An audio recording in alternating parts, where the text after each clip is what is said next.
Imana iri kumwe natwe turagushimiye kuko tuzi kuva kera kugeza n'ubu turagushimiye kuko wakunze ngo turare dutaramye ntabwo ari ukucata twaje kukubwira ibyacu umuririmbyi yaravuze ngo muraje mumbwira ibyo mwibwira ibyo muvuga n'ibyo mukora mu miruho yanyu yose munaniwe ngo uje imenywa n'uzi imigambi yanyu turagushimiye kuko wabyemeye Mana dutaramanye nabi wacu bari hirya no hino uri Imana izi byose ngo uzubone ibiri mu itangiriro uzahagarara mu itangiriro ukabona ibiri mu iherezo ibi byatubayeho wari ubizi Mwami Imana yacu kugira ngo tuvukire muri kiriya gihugu tuvukire muri kariya gace muri iriya ntara tuvukire mu majyepfo no mu majyaruguru ya Kivu ntabwo ari twebwe twabihisemo ariko niko wabikunze niko wabishatse ni nako ijambo ryawe rivuga ngo biriho byose cyatumye biremwa kandi cyatumye biriho nuko ariko wabishatse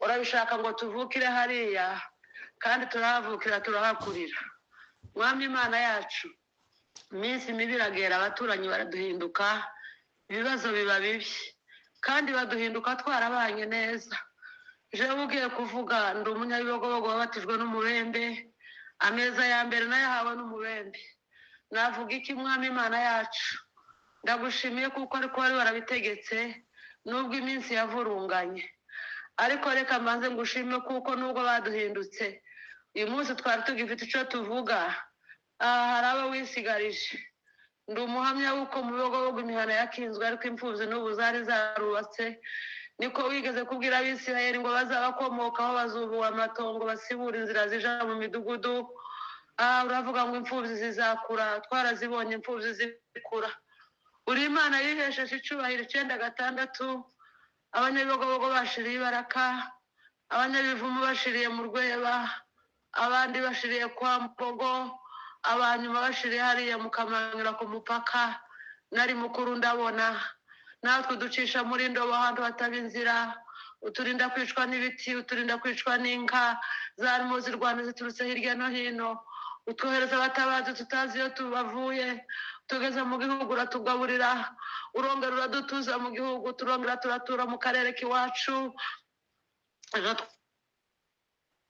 ushimwe n'uyu munsi ntawabimenya byari byarabaye amateka ariko twe twabibonye twatubizi abo mu rungano rwacu barapfa ababyeyi bacu barapfa abatubatije n'abatureze n'abadushingiye barapfa ariko imfubyi zirakura igihugu kirongera kirubakwa no ku ndondo nuko no mu minembwe nuko no muco hagati nuko twabonye ukuboko kwawe Mwami Imana yacu none turaje imbere yawe wowe Mana izayumva ibyo usabwa ngo kuniha kwacu kumvikanire mu matwi yawe turi Imana nduri umushitsi uraye ijoro rimwe nduri ikigirwamana uri Imana nyamana ijambo ryawe ryaratubwiye ku munsi w'ejo ngo Yoshuwa ntabwo yari kubishobora kubw'intwaro Yoshuwa ntabwo yari gushobora gutsinda Yeriko ariko ngo yarazengurutse araceceka natwe tugize iminsi tuzenguruka imbere yawe imyaka ibaye myinshi Mwami Imana yacu ndibuka wa munsi inkota yarigiye kurimbura Abisirayeli ngo ibamare kuko ngo Dawudi yari yabaze abaturage biwe kandi kuby'umubiri byari ngombwa nta mwami waturana abantu atazi statistique yabo ariko wari warabimubujije arabikora nuko ngo urakazwa nuko yabikoze uri Imana izayumva kandi kigarura umugiga ngo ije kubamara inkota ngo ije kubamara umutamzi ngo araramye hejuru arangiza umuryango inkota yibasiye atanga igitambo kug'uwo muryango urigarura wa Mana we natwe no munsi Mwami Imana yacu twaje tuzi kuko inkota yibasiye iwacu wari waratugiriye neza twagushimye natwe ubwacu turama bakintambara zabaye muri Kongo iminsi ibaye myinshi Mwami Imana yacu turakwingize ngo wigarure ku bw'indondo ababyeyi bari hanze umwanzi yarigaragambije umwanzi arishira arizana hari ikibabaje twakwihanganira uri Imana ejo bundi abantu baraterana kubwo kwizihiza kuvuka kwawe kubwa Noheli nziza Satani arivangura ceceka wa Mana we turakwingize Mwami unamuri inkota data wa twese tugirire neza Mwami Imana yacu tugirire neza indondo ibona amahoro abantu ko baranyagirwa abantu batunze ibyabo ntibabiriye abantu bubatse amazu ntitwayabamwo ariko uri Imana ishobora byose yose uri Imana izayumva ibyo usabwa. Turakwinginze mwami Imana yacu, uyu munsi ndondogo ibona amahoro. Dusigaje iminsi ibarwa ku ntoki, dusigaje iminsi 4 ngo dukandagire muri uriya mwaka. Ureke izuba ryo gukiranuka riturasira rifite gukiza mu mababa haryo. Ureke mwami Imana yacu twumva ijwi ryiza tutazi aho rivuye, ariko rivuye ku ijuru, rivuye ku Mana yacu. Niko yavuze umuririmbyi aravuga ngo ndubura amaso ku misozi, ariko sinzi aho gutabarwa guturuka, ariko ngo turaturuka ku Uwiteka. Nta rindi jambo dufite, nta kindi tugiye kuvuga, nuko dufite uwo mwana Emmanuel, Imana iri kumwe natwe, Imana iri ku ndondo no mu minembwe, Imana iri mu bibogobogo n'ahandi hose, Imana iri ku ndondo zibuvira n'izibupfurero, Imana izi urugabano yadushizeho. Tuzanye biriya bibazo byose mwami, tubigutuye imbere, turaje ngo turengere mu gitondo Mana, twumva ijwi ryawe. Waweza sema neno moja, twarakubonye wigarura, twarakubonye mwami Yesu. Tanganyika icombo cyamenye abantu, Orena vyuka mu mazi n'ubaracyariho. Twarakubonye mu rweba bavutse mu mbugita no mu rupfu, twarakubonye mu bibogobogo, twarakubonye hirya no hino. Uracari ya Mana, wewe ni yule, turi umushitsi uraye ijoro rimwe, turi intwari yumiwe inaniwe gutabara.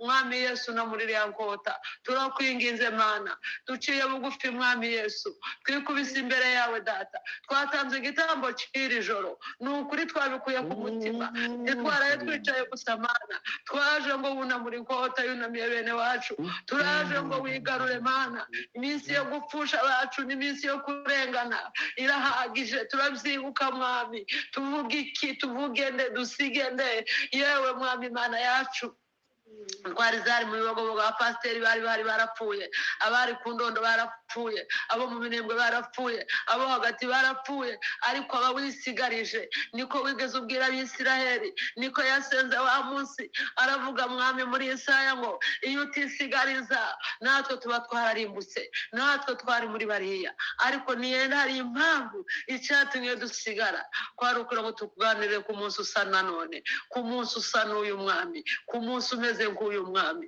ku gitondo gisa n'Imana, mu ijoro rimeze nk'iri Mana. Abiwacu bari kunyagirirwa hanze, abaratunze baranyagwa, barongera baratungwa baranyagwa, barubaka barasenyurwa, barahinga barasahurwa, no kugeza uno munsi barabyara barapfusha. Imfubyi turarundarunda, ndi umuhamya wazo, ndi umunyabibogobogo. Imfubyi zirakura, nizavuye mu gatumba ziriho. Wa Mana yacu we, wa Mana yacu we, wa mubyeyi wacu we, wa mukunzi wacu we, wa murengezi wacu we, tugirire imbabazi nyabuna, tugirire imbabazi nyakubahwa. Nyamuneka Nyagasani Jehova, tabara ubwoko bwawe, hagarara kuri iriya ndondo, abanyendondo babona amahoro. Ico duhigiye imbere yawe Mana, nuko tuzogarukana amashimwe, tukagushimira, tukazobibwira abana bacu, tukazabwira abuzukuru tuba tukiriho, tukababwira ngo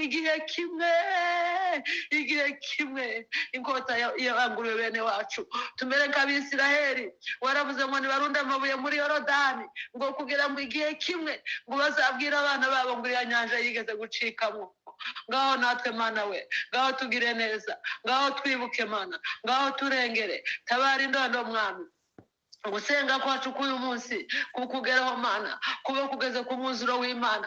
Ntituzi iminsi tuzengurutse, ese ntituragera kuri 7, ese mu majoro tuba turaraha, ntituragera ku mwuzuro wawe ngo inkike zirinduke, natwe tubona amahoro. Duhindurire isengesho, imvugo yo mu kanwa kacu nitabara Kongo, tukabivuga mwami, tukamera nk'abarinzi baturirimbiye ngo nahoraga nifuza amahoro, ariko nkironkera intambara, haba ku manywa haba nijoro, ngo ngaremererwa n'umusaraba. Buri joro tukarara dusenga, mu gitondo bakavuga ngo hapfuye abangaha. Buri joro tukarara dusenga, twabyukira kuri telefone tugahura n'inkomeri. Igarure Mana we, igarure wa Mana yacu we, uri umubyeyi wacu Mana. Ayi nubwo Isiraheli totumenya, nubwo leta ya Kongo itatwitayeho, nubwo tutagira umuvugizi, ariko ni wowe Data Mana. Tuvugire mwami Yesu, ahari aho icyatumye udutatanyiriza mu mahanga, ahari impamvu yabiteye, kwari ukugira ngo tuzogire umumaro mu gihe gisa nk'iki. Wa Mana ishobora byose we, si uko ari twe twari beza, tuba twarapfanye n'abandi, none turaje Mana, tuzanye ishavu, tuzanye agahinda k'abene wacu, turababaye urabizi. Si ibyo twikora, dufite agahinda mu mitima, si ibyo twikora twikora, si ibyo twikora, si twikebagura. Uri Imana izi twumva, uri Imana izi twumva, uri Imana izi twumva. Mana ishobora byose, ntituzaguhinyura, ntituzakureka, turacagutegereje. Iki gitambo cyacu cy'iri joro kiri no muri iriya nkota. Mwami Imana yacu, ngaho rengera ubwoko. Urakoze Mwami, kuko mu gitondo wowe bikunda two kumva amakuru meza. Uri Imana ishobora byose, uri Imana izikiza mu kiganga. Mwami wacu we,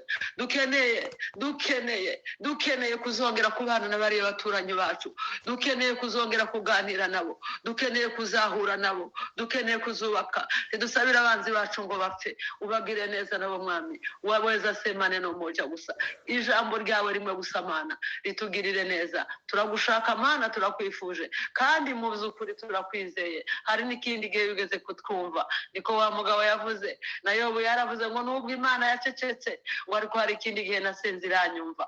Mana we, wiceceka, witwihorera, witwima amatwi, wikwerekerayo. Mana we, winangira umutima, tugirire neza. Uku gutaka k'uyu munsi kugere mu matwi yawe. Urakoze kuko uduhumuriza, urakoze kuko udusubiza. Ni mu izina rya Yesu dusenze, kandi ni ukuri turabyizeye.